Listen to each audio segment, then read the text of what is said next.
எனக்கு ஒரு மொழி என்னோட கிறிஸ்டியானிட்டி கத்து கொடுத்திருக்கு. அப்படியா? என்னையா இது? மக்கள் பிரச்சனையை பேச வேண்டிய சட்டமன்றத்தில் நான் கிறிஸ்தவன் தெரியுமா, என்னுடைய பெருமைகள் தெரியுமா, நான் பைபிளை படித்தேன் தெரியுமா அப்படின்னு நிதியமைச்சர் மரிய வில்சன் பதட்டத்தில் அப்படியே கை காலம் உதறிக்கிட்டு பேசியிருக்காரு. முதல்ல அவருடைய பேச்சுக்களை பாருங்க. எனக்கு ஒரு மொழி என்னோட கிறிஸ்டியானிட்டி கத்து கொடுத்திருக்கு. அன்பு மொழி, அமைதி மொழி, இரக்கத்தின் மொழி. இது பாதி பேருக்கு எவ்வளவு தமிழ் படிச்சாலும் தெரியாது. நான் பைபிள்ல படிச்சிருக்கேன், பார்ன் கிறிஸ்டியன். உங்களுக்கு அந்த மொழி தான் சம்பந்தமே இல்லாம இந்த மாதிரி நிதியமைச்சர் ஏன் பேசுறாரு அப்படின்னு எனக்கெல்லாம் ஒரே ஷாக்கிங். இப்பெல்லாம் சட்டப்பேரவையை பார்க்கையிலேயே இது சட்டப்பேரவை லைவை பார்க்குறோமா இல்லை திருச்சபை ஏதோ கிறிஸ்தவ தேவாலயத்தோட லைவை பார்க்குறோமா அப்படின்னு நமக்கே சந்தேகம் வர தொடங்கி இருக்கு. சபாநாயகர் உட்கார்ந்துக்கிட்டு அவர் பைபிளோட வசனங்களை படிக்கிறாரு. நிதியமைச்சர் என்ன அப்படின்னு பார்த்தீங்கன்னா, நான் கிறிஸ்தவனா பிறந்தேன், பைபிள் என்னென்ன தெரியுமோ சொல்லியிருக்கு அப்படின்னு சட்டப்பேரவை உறுப்பினர்களுக்கு பைபிளோட கிளாஸ் எடுத்துட்டு இருக்காரு. இதே நிதியமைச்சர் பட்ஜெட்டை தாக்கல் பண்ண வரும்போது ஜெபமாலையோட வந்துட்டு இருக்காரு. அந்த அளவுக்கு சட்டப்பேரவை இன்னைக்கு திருச்சபையா மாறி இருக்கோ அப்படிங்கிற சந்தேகம் எல்லாருக்கும் இன்னைக்கு வர தொடங்கி இருக்கு. இன்னைக்கு மரிய வில்சன் அவர்கள் நான் கிறிஸ்தவன் தெரியுமா அப்படின்னு கொதிச்செழுந்து பேசினார்ல, எதுக்கு தெரியுமா கொதிச்செழுந்திருக்காரு? எதிர்கட்சிகள் சிம்பிளான ஒரு கேள்வியை கேட்டிருக்காங்க. ஐயா மரிய வில்சன் ஜி, உங்களுக்கு தமிழ் வாயில வராதா? ஏன் பட்ஜெட்டை போட்டு பட்ஜெட்டை தமிழில் படிக்கிறேன் அப்படிங்கிற பேரில் தாய்மொழி தமிழை ஏயா கொன்னுட்டீங்க அப்படின்னு எதிர்கட்சிகள் கேட்ட உடனே மரிய வில்சன் அவர்களுக்கு கோபம் பொத்துக்கிட்டு வந்துருச்சு. என்னமோ பட்ஜெட்டை இலக்கண பிழை இல்லாமல் படித்தவர் போல கொதிச்செழுந்து நான் யார் தெரியுமா, நான் யார் தெரியுமா, எனக்கு தமிழ் வேணும்னா படிக்க தெரியாமல் இருக்கலாம், ஆனால் அதை விட என்னுடைய கிறிஸ்தவம் எனக்கு அன்பின் மொழியை சொல்லிக் கொடுத்துருக்கு, இரக்கத்தின் மொழியை சொல்லிக் கொடுத்துருக்கு, அமைதியின் மொழியை சொல்லிக் கொடுத்துருக்கு அப்படின்னு பயங்கரமாக அப்படி கோபத்தோட மைக்கெல்லாம் அப்படியே டமார்னு அடிச்சுட்டு உட்கார்ற காட்சிகளை காண முடிஞ்சுது. நானும் நினச்சேன், இவர் ரொம்ப அமைதியானவர் போல இருக்குப்பா, ரொம்ப அமைதியாக இருப்பார் போல இருக்கு, ஏன்னா கிறிஸ்தவம் அன்பு அமைதி இரக்கம் எல்லாம் அவருக்கு சொல்லி கொடுத்துருக்கல அப்படின்னு அவருடைய ஹிஸ்டரியை எடுத்து பார்க்கல நாரி கிடக்குங்க, நாரி கிடக்கு. சொந்த அண்ணனோட வீட்டுக்கு போய் அங்கே போய் அதுவும் ஒரு லேடிஸை மிரட்டி இருக்காரு. உன்னை விடமாட்டேன் அப்படின்னு கர்லாக்கட்டை பேட்டு இதெல்லாம் எடுத்துட்டு போய் அங்கே அராஜகத்தை பண்ணிவிட்டு கிறிஸ்தவம் எனக்கு அன்பை சொல்லி கொடுத்துருக்கு, அமைதியை சொல்லி கொடுத்துருக்கு அப்படின்னு என்னென்னத்தை உருட்டுறாங்க பார்த்தீங்களா?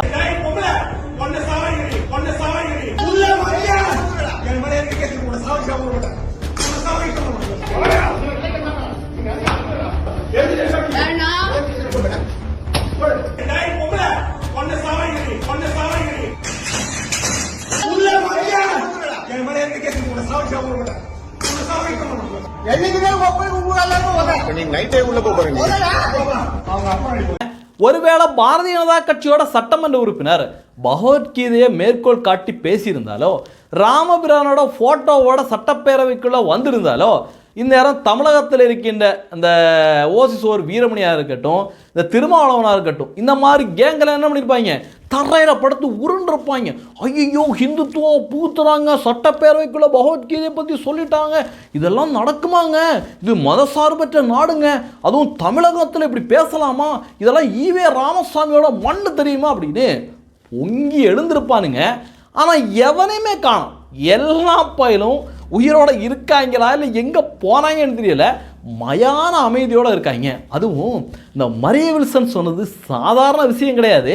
நம்முடைய தாய்மொழி தமிழ் இருக்கு பாருங்க, அதை விட கிறிஸ்தவம் எனக்கு சொல்லி கொடுத்துருக்கு அப்படிங்கிற மாதிரி தான் அவருடைய பேச்சோட துவனி இருந்தது. ஆனால் இதை பற்றி எவனுமே வாயே திறக்கலை. இதெல்லாம் நிரூபிக்கிற மாதிரி இன்னொரு சம்பவம் கூட நடந்திருக்கு. காங்கிரஸோட அமைச்சர் ராஜேஷ்குமார் அவர்கள் இன்னைக்கு ஒரு கல்லூரி நிகழ்ச்சியை தொடக்கி வைக்கிறதுக்காக அவங்க போயிருக்காரு. எல்லாருமே எதிர்பார்த்துட்டு இருந்தாங்க. முதலமைச்சர் ஜோசப் விஜய் அவர்கள் நேற்று சட்டப்பேரவையில் ஒரு தீர்மானம் நிறைவேற்றினார்ல, இனிமேல் தமிழகத்தில் நடக்கின்ற எல்லா நிகழ்ச்சிகளையும், அது கல்லூரி நிகழ்ச்சியாக இருக்கலாம், பள்ளி நிகழ்ச்சியாக இருக்கலாம், சட்டப்பேரவை நிகழ்ச்சியாக இருக்கலாம், அரசாங்க நிகழ்ச்சியாக இருக்கலாம், எந்த நிகழ்ச்சியாக இருந்தாலும் அங்கே தமிழ் தாய் வாழ்த்து தான் பாடணும் அப்படின்னு ஜோசப் விஜய் அவர்கள் நேற்று தான் தீர்மானத்தை கொண்டு வந்தார். அதனால் ராஜேஷ்குமார் அவர்கள் கலந்துக்க போயிருக்காருல அந்த நிகழ்ச்சியில், கண்டிப்பாக அந்த நிகழ்ச்சியில் தமிழ் தாய் வாழ்த்து பாடப்படும் அப்படின்னு எல்லாருமே மீடியா மக்கள், நம்ம தமிழக மக்கள் எல்லாம் எதிர்பார்ப்போடு இருந்துட்டு இருந்த வேளையில் எல்லாருக்கும் மிகப்பெரிய பேரதிர்ச்சி காத்திருந்தது. தமிழ் தாய் வாழ்த்தை தூக்கி ஓரமாக போட்டுட்டு அங்கே கிறிஸ்தவ பாடல் பாடப்பட்டது. தமிழ் தாய் வாழ்த்தை தூக்கி லாஸ்ட்டில் போட்டிருக்காங்க, ரெண்டாவதாக பாடப்பட்டிருக்கு. இதை பற்றி ராஜேஷ்குமார்கிட்ட கேட்ட உடனே அவர் அடேங்க அப்பா அப்படிங்கிற மாதிரி ஒரு மண்ணாங்கட்டி விளக்கத்தையும் கொடுத்துருக்காரு. அது கிறிஸ்தவ கல்லூரி. கிறிஸ்தவ கல்லூரினா கிறிஸ்தவர்களோட நிதியில் இயங்குகிற, அந்த நிதியில் மட்டும் இயங்குகின்ற கல்லூரி கிடையாது. அப்படி இருந்தாலும் அங்கே தமிழ் தாய் வாழ்த்து தான் முதல்ல பாடப்பட்டிருக்க வேண்டும்.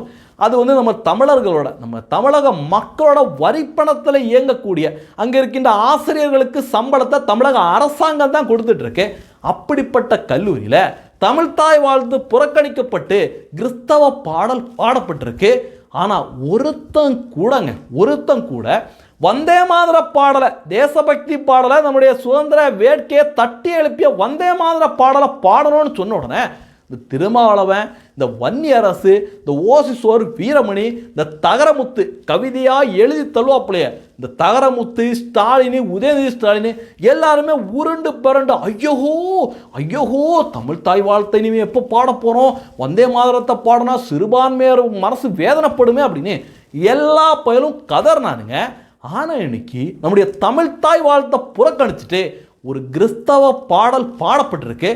ஒரு பய வாய திறக்கலைங்க, ஒரு பய வாய திறக்கலை. எனக்கெல்லாம் என்ன தெரியுமா ஆசை, இந்த வந்தே மாதரத்தை எதிர்த்தாங்கல்ல இந்த திமுக பசங்க, தீகா பசங்க, இந்த உண்டியல் கம்யூனிஸ்ட்டு, அப்புறம் பார்த்தீங்கன்னா விசிகா, இவனுங்க எல்லாரும் இதற்காக ஒரு போராட்டத்தை பண்ணணும். என்ன போராட்டம் அப்படின்னா உண்ணாவிரதம், அப்புறம் பார்த்தீங்கன்னா அந்த சும்மா மைக்கில் பேட்டி கொடுக்குற போராட்டம் கிடையாது. உடனடியாக சம்பந்தப்பட்ட அமைச்சர் பதவி விலகணும், அந்த கல்லூரியோட லைசன்ஸை கட் பண்ணணும் அப்படின்னு. இல்லைன்னா நாங்கள்லாம் தூக்கு கயிறில் தூக்கில் தொங்குவோம், எங்களுடைய தாய்மொழி தமிழ் மொழியை காப்பாற்றுவோம், தமிழ் தாய் வாழ்த்தை நாங்கள் காப்பாற்றுவோம் அப்படின்னு இவங்கெல்லாம் தூக்கில் தொங்குற போராட்டத்தை நடத்தினா உண்மையிலேயே நம்ம தமிழகத்துக்கு மிகப்பெரிய விடிவு காலம் கிடைக்கும். அடுத்து பார்த்தீங்கன்னா கேரளாவை சேர்ந்த இத்தாலி காங்கிரஸ் கட்சியை சேர்ந்த எம்பி பையன், ஏன்னா அவங்களுக்கெல்லாம் மரியாதை கொடுக்க வேண்டிய அவசியமே கிடையாது, அந்த காரியத்தை தான் பண்ணி வச்சுருக்காங்க. ஒருத்தவன் என்ன தெரியுமா பேசியிருக்கான், வந்தே மாதர பாடலின் முழு பதிப்பு கேரளாவில் இந்த ஜென்மத்தில் பாடப்படாது. பிரதமர் நரேந்திர மோடி எங்களை சுட்டு தள்ளுவதாக மிரட்டினாலும் அது முழுமையாக பாடப்படாது அப்படின்னு ராஜ்மோகன் உன்னிதன் அப்படிங்கிற ஒரு இத்தாலி காங்கிரஸோட ஒரு கிறுக்கு பய எம்பி பேசியிருக்கான். எவ்வளோ கேவலமான புத்தி பார்த்தீங்களா? வந்தே மாதரம் என்ன பாரதிய ஜனதா கட்சியோட பாட்டா, இல்லை பிரதமர் நரேந்திர மோடி அவர்களை புகழ்ந்து பாடுற பாட்டா?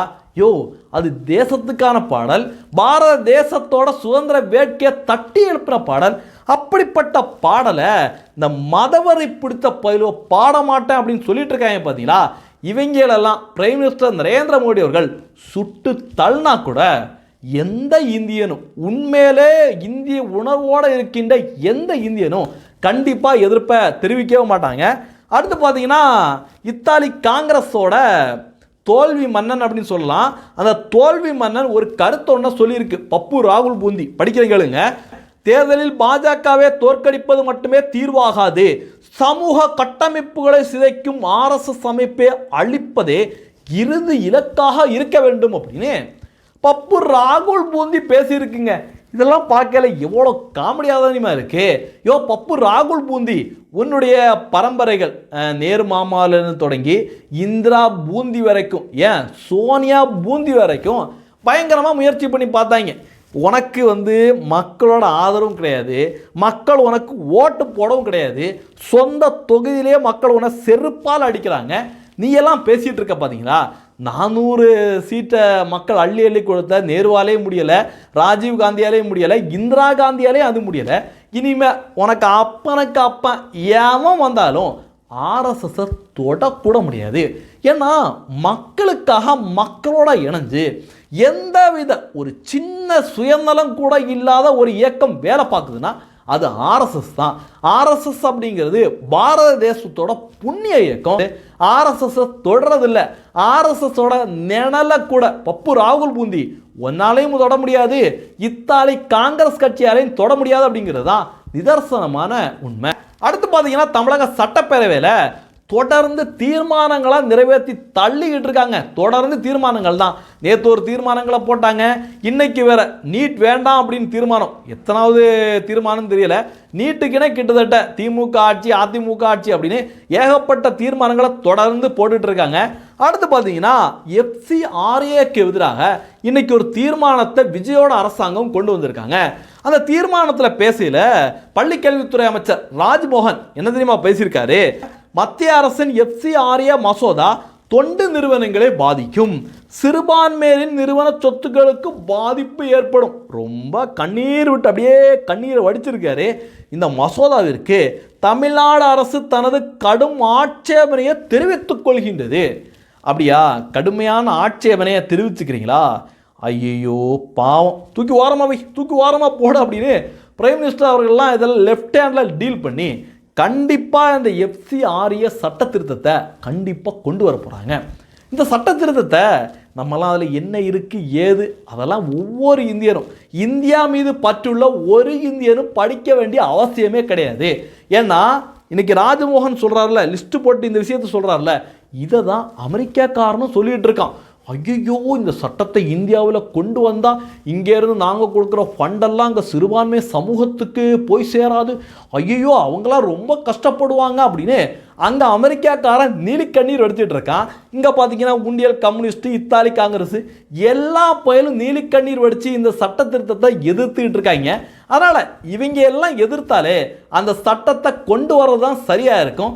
ஏன்னா தேசத்துக்கு நல்லதை இவனுங்க எப்போவுமே வரவேற்கவே மாட்டாங்க அப்படிங்கிறதா யதார்த்தமான உண்மை. குறிப்பாக இந்த சட்ட திருத்தத்தை பொறுத்த அளவுக்கு மத்திய அரசாங்கம் சிறுபான்மைக்கு எதிராகவோ இல்லை அவங்க சர்ச்சு கட்டக்கூடாது மசூதி கட்டக்கூடாது அப்படிலாம் எதுவுமே சொல்ல கிடையாதுங்க. எதுவுமே சொல்ல கிடையாது.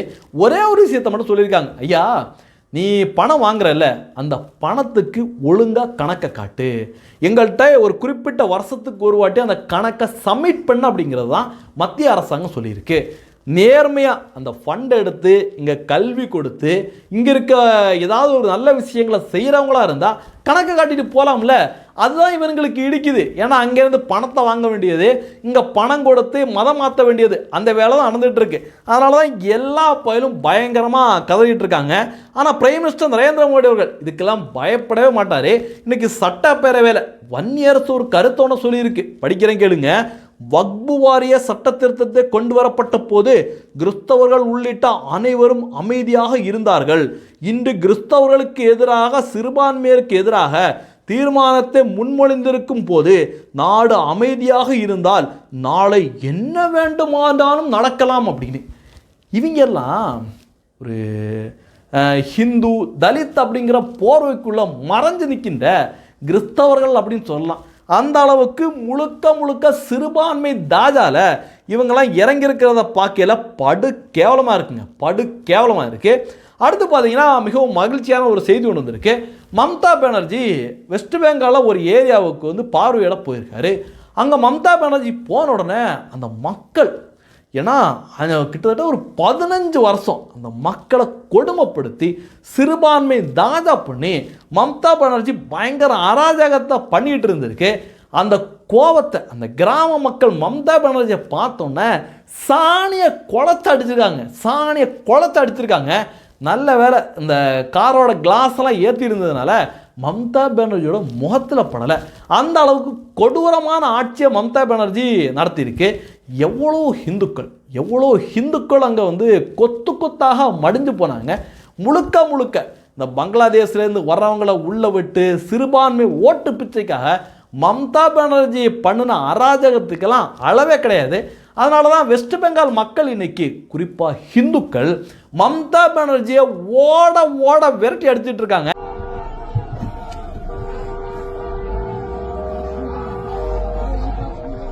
আমাদেরকে ঠিক জায়গায় নিয়ে যাচ্ছে। তুই লোকেশনটা দেখতে পাচ্ছিস? তুই লোকেশনটা দেখতে পাচ্ছিস? লোকেশনটা দেখ। ভিডিওটা তো লোকেশনটা তো তোকেই পাঠিয়েছি। ওই যে ওইখানে দাঁড়িয়ে আছে তারা দেখো ওষুধ দিয়ে বিয়ার করে রেখে দিয়েছি বলো இனிமே மம்தா பானர்ஜி வெஸ்ட் பெங்காலில் எந்திரிச்சு வரவே முடியாது அப்படிங்கிறது தான் யதார்த்தமான உண்மையாக மாறி இருக்கு. இந்த தகவல்களை பற்றி நீங்கள் என்ன நினைக்கிறீங்க அப்படிங்கிறதையும் பதிவு பண்ணுங்கள். நம்ம சேனலுக்கு யாராவது உதவி பண்ணணும் அப்படின்னு நினச்சிங்கன்னா டிஸ்கிரிப்ஷனில் டீட்டெயில் கொடுத்துருக்கேன். நன்றி, ஜெய்ஹிந்த், வந்தே மாதரம்.